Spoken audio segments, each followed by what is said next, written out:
నమస్తే, నేను మీ ప్రియాంకరావు. వైవి సుబ్బారెడ్డి గారిని అరెస్ట్ చేస్తారా చెయ్యరా? పెద్ద క్వశ్చన్ మార్క్ ఇది. ఏ ఇన్సిడెంట్లో అంటే, ఏ కేసులో అంటే కల్తీ నెయ్యి వ్యవహారంలో. మరి ఈ కల్తీ నెయ్యి వ్యవహారంలో వైవి సుబ్బారెడ్డి గారు ఈ నెల 20న విచారణ ఎదుర్కోవాలి సిట్ నుండి. మరి ఆ సిట్ విచారణలో భాగంగా ఈయన అరెస్ట్ చేసే అవకాశాలు ఉన్నాయా లేదా అనేది తెలుసుకుందాం. మనతో మాట్లాడడానికి సీనియర్ జర్నలిస్ట్ సిఎస్ రావు గారు ఉన్నారు. ఆయన అడిగి తెలుసుకుందాం. నమస్కారం సార్.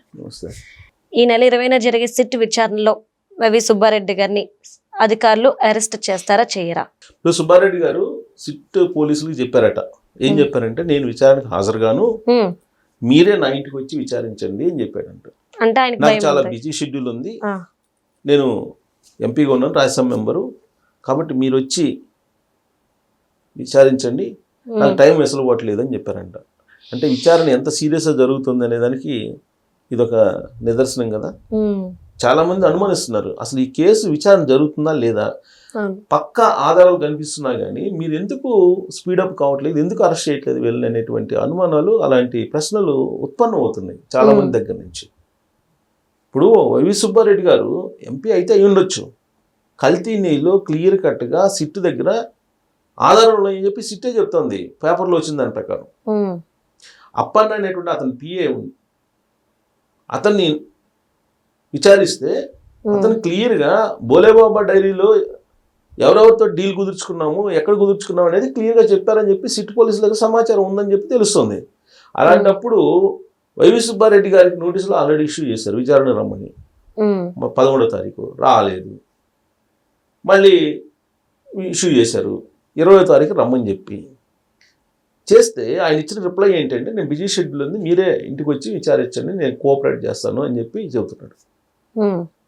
అదే సామాన్యుడు ఈ విధంగా ఇస్తే పోలీసులు ఒప్పుకుంటారా?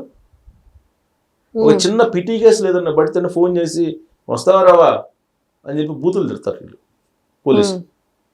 అవునా? సామాన్యుడి విషయంలో. మరి చట్టం అందరికీ ఒకటే అంటారు, మరి ఇదేంది, ఇది ఏం జరుగుతుంది అసలు అనేటువంటి ఒక ప్రశ్న, ఒక చర్చ జరుగుతుంది. ఆంధ్రప్రదేశ్లో లిక్కర్ స్కామ్ విషయంలో కానీ, లేదంటే ఈ కల్తీ నెయ్యి విషయంలో కానీ, ల్యాండ్ కానీ, శాండ్ కానీ, ఇవన్నీ చాలా ఉన్నాయి. వీటిలో ఏది కొలికి రాలేదు అంటే అర్థం ఏంటి? విచారణ స్పీడప్ జరగట్లేదా, లేదంటే ఢిల్లీ నుంచి ఏమన్నా ఒత్తిళ్ళు ఉన్నాయా, ఢిల్లీ వాళ్ళు చెప్పినట్టు మీరు చేస్తున్నారా, అంటే ఏమైనా అరెస్టులు ఉండవా, కేవలం ఆరోపణలు చేసి కాముకుంటారా, ఏంటి పోలీసులు అసలు ఏం? ఇప్పుడు పోలీసులు ఎంత సమర్థులు అంటే, మన తెలుగు పోలీసులు అటు తెలంగాణ కానీ ఇటు ఆంధ్రప్రదేశ్ కానీ, క్షణాల్లో వాళ్ళు తెలుసుకుంటే విచారణ చేయగలరు, ఏదైనా పట్టేసుకోగలరు. ఉదాహరణ తాజాది నేను చెప్తాను, తాజా ఉదాహరణ చెప్తాను నేను, ఎక్కడిదో అవసరం లేదు. ఈ మధ్యకాలంలో ఒక అతన్ని లండన్ నుంచి వస్తే పట్టుకున్నారా, అతన్ని సోషల్ మీడియాలో వ్యవహరిస్తున్న అతన్ని. తర్వాత ఇప్పుడు ఐబొమ్మ అతన్ని పట్టుకున్నారా? ఐబొమ్మ అతను ఎవరికి దొరకకుండా అసలు నెదర్లాండ్ పాస్పోర్టు, తర్వాత అతని పేరు కూడా మహారాష్ట్రలో వేరే పేరుతో మార్చుకొని తిరుగుతున్నాడు. పట్టేసుకున్నారా లేదా? పోలీసుల సామర్థ్యం అంత ఉంటుంది, పట్టేసుకుని జైలుకి పంపించారు కదా. అందుకే తెలుగు పోలీసులు, తెలుగు రాష్ట్రాల పోలీసులు చాలా స్మార్ట్గా ఇన్వెస్టిగేషన్ చేస్తారు. ఇది నేను చెప్పడం కాదు, అమెరికా ప్రభుత్వమే చెప్పింది.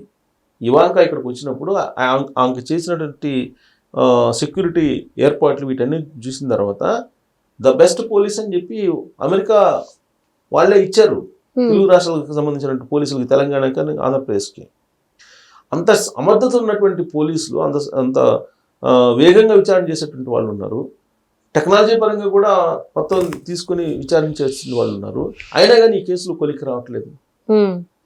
ఇప్పుడు అప్పన్నను విచారించారు, బోలేబాబా డైరీలో బోలేబాబా అజయ్ కుమార్ అనే అతను విచారించారు. అతను చెప్పేశాడు మొత్తం డీల్ ఎలా కుదిరింది ఏంటి అనేది.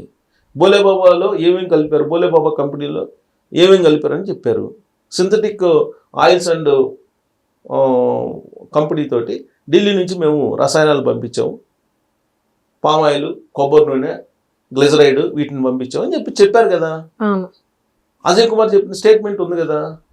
మరి ఇవన్నీ డీల్ ఎవరు కుదిర్చారా, టెండర్ ఎవరు కుదిర్చారు, టెండర్లో సడలింపులు ఎలా చేశారు అని అంటే అప్పన్న మొత్తం చెప్పాడుగా. మరి దీనికి కర్త కర్మక్రియ ఎవరు? ధర్మారెడ్డిని పిలిచి మాట్లాడారు కదా.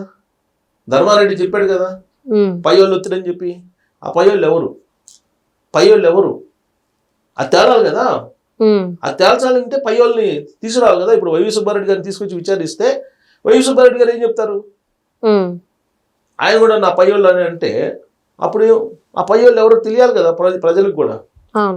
నెయ్యి అయితే కల్తీ జరిగింది. ఇప్పుడేమంటారు వైఎస్ఆర్ కాంగ్రెస్ పార్టీకి సంబంధించిన అసలు నెయ్యి కల్తీ లేకుండానే కల్తీ జరిగింది అన్నారు. ఒకసారి పంది కొవ్వు అన్నారు, ఇంకోసారి జంతువులు ఫ్యాట్ అన్నారు, ఇప్పుడేమో రసాయనాలు అంటున్నారు. రసాయనాలు కలవడం అనేది పెద్ద తప్పేం కాదు అన్నట్టుగా మాట్లాడుతున్నారు వాళ్ళు. అసలు పంది కొవ్వు అన్నారు కదా, పంది కొవ్వు కాదు కదా అనే వాదన చేస్తున్నారు.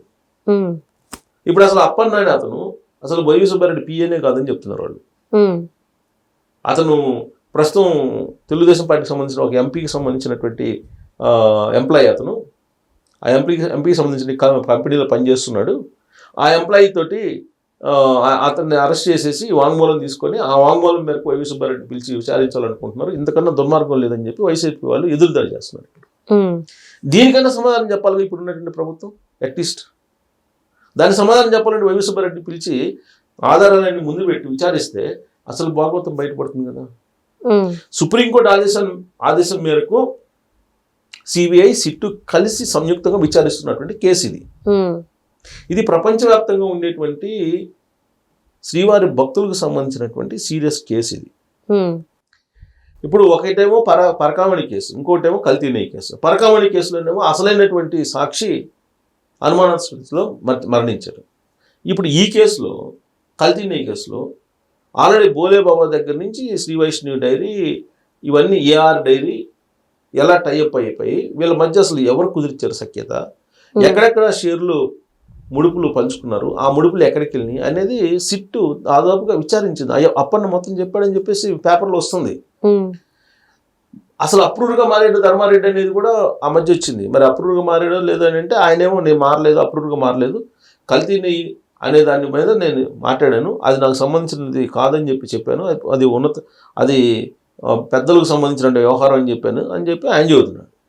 సో ఇలా రకరకాలుగా వస్తున్నటువంటి క్రమంలో వైవి సుబ్బారెడ్డిని నోటీస్ ఇస్తే మీరు నాకు ఇంటికి వచ్చి విచారించండి అని చెప్పి పోలీసులు అంటే దానికి అంగీకరించారని చెప్పి కూడా తెలుస్తుంది. పోలీసులు ఇంటికి వచ్చి వెళ్ళి విచారించడానికి నాకు ఏం గుర్తొస్తుందంటే ఆ మధ్యకాలంలో కవిత గారు లిక్కర్ స్కామ్లు ఇరుక్కున్నప్పుడు ఆమెను కూడా మా ఇంటికి వచ్చి విచారించమని చెప్పారు. అందుకని ఇంటికి వచ్చారు. అక్కడి నుంచి సిబిఐ వాళ్ళు ఇంటికి వచ్చి విచారించారు. ఆ తర్వాత సెకండ్ టైమో థర్డ్ టైమో ఈడీ వాళ్ళు తీసుకెళ్ళిపోయారు తిహార్ జైలుకి. బహుశా అలాంటి ఎపిసోడ్ ఏమన్నా జరుగుతుందా? ఇప్పుడు పోలీసులు ఇంటికి వెళ్ళి విచారించడానికి కూడా సిద్ధపడ్డారు అంటున్నారు. సో ఇంటికి వెళ్ళి విచారించిన తర్వాత ఇవారంటారు అరెస్ట్ అంటారా ఒకేసారి, లేదా 2-3 విడతలుగా ఇంట్లోనే విచారించడానికి సిద్ధపడ్డారా వీళ్ళు? అసలు ఇంట్లో విచారించడం ఏంటి ఒక నిందితుడిని? ఫస్ట్ ఆఫ్ ఆల్ ఇంట్లో విచారించడం ఏంటి? చంద్రబాబు నాయుడు గారు లాంటి వాళ్ళని ఆయన అక్కడ నంద్యాలలో ఎన్నికల ప్రచారంలో బిజీగా ఉంటే అప్పటికప్పుడు తీసుకొచ్చారు కదా, చంద్రబాబు గారిని తీసుకొచ్చారు కదా. నిరాధారమైన ఆరోపణలతో ఒక కేసు పెట్టి అట్లీస్ట్ ఎఫ్ఐఆర్ ఏదో కూడా చెప్పకుండా గవర్నర్ దగ్గర నుంచి పర్మిషన్ తీసుకోకుండా తీసుకొచ్చి అరెస్ట్ చేసి జైల్లో పెట్టారు కదా. మరి ఎందుకు ఇంటికి పోయి విచారిస్తూ ఉంటారు వీళ్ళు? అసలు ఇంటికి పోయి విచారించిన తర్వాత అరెస్ట్ చేస్తారా, లేదంటే ఇంటికి పోయి విచారించి వెనక్కి వస్తే కనుక అప్పుడు ఈ కేసులో సీరియస్నెస్ ఎంత అనేది అనుమానించాల్సి వస్తుంది. Okay, right. Thank you so much sir.